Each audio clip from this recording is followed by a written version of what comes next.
MPJ news కి స్వాగతం. వార్తలు చదువుతున్నది మీ శ్రావణి. పల్నాడు జిల్లా పిడుగురాళ్ల పట్టణంలోని ఆర్&బి బంగ్లా నుండి మార్కెట్ యార్డ్ వరకు చేపట్టిన తిరంగా ర్యాలీలో పాల్గొన్న గురజాల శాసనసభ్యులు ఎమ్మెల్యే ఎరపతినేని శ్రీనివాసరావు, టిటిడి పాలక మండల సభ్యులు జంగా కృష్ణమూర్తి. ఎరపతినేని శ్రీనివాసరావు మాట్లాడుతూ, పాకిస్తాన్ నడ్డి విరిచి ఆపరేషన్ సింధూర్ని విజయవంతంగా పూర్తి చేసినందుకు త్రివిధ దళాలకు అభినందనలు తెలియజేశారు. ఈ ర్యాలీలో మాజీ సైనికులు, ఎన్సీసీ విద్యార్థులు, ప్రముఖులు తదితరులు పాల్గొన్నారు.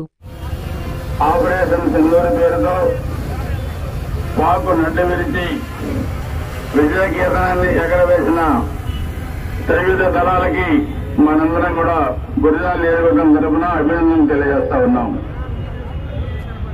మన గౌరవ ప్రధానమంత్రి నరేంద్ర మోడీ గారు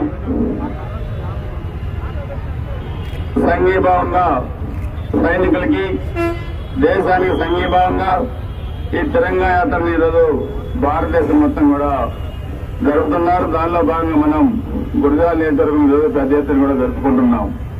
మనందరం నినాదం ఒకటే, మన దేశం ఐక్యంగా ఉండాలి, మన దేశం సమైక్యంగా ఉండాలి, ఉగ్రమూకల్ని మరి తిప్పికొట్టాలా. కేవలం మన ఇంట్లో మనం ప్రశాంతంగా పడుకున్నామంటే భారత సరిహద్దుల్లో -డిగ్రీల చలిలో ప్రాణాలకు లెక్క లేకుండా దేశానికి కాపలాగా వస్తున్న సైనికులు మరి ఏ విధంగా ఇబ్బంది పడితే మనం రక్షిస్తున్నారో మనందరం కూడా గుర్తుపెట్టుకోవాల్సిన అవసరం ఉంది. అందరం కూడా దేశానికి సంఘీభావం తెలియజేయాలి, సైనికులకు సంఘీభావం తెలియజేయాలి.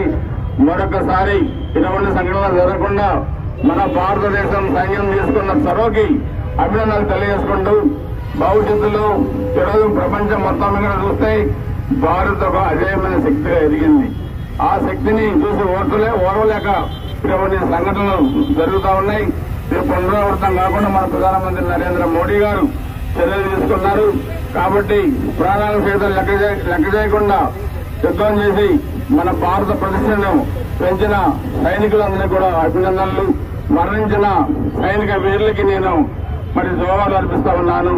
ఇదందరం కూడా మనం సంఘీభావం తెలియజేయాల్సిన అవసరం ఉందని చెప్పి కూడా సెలవు తీసుకుంటూ, జోహార్ అమరవీరులకు, జోహార్ అమరవీరులకు, జై జై భారత్, జై జై భారత్.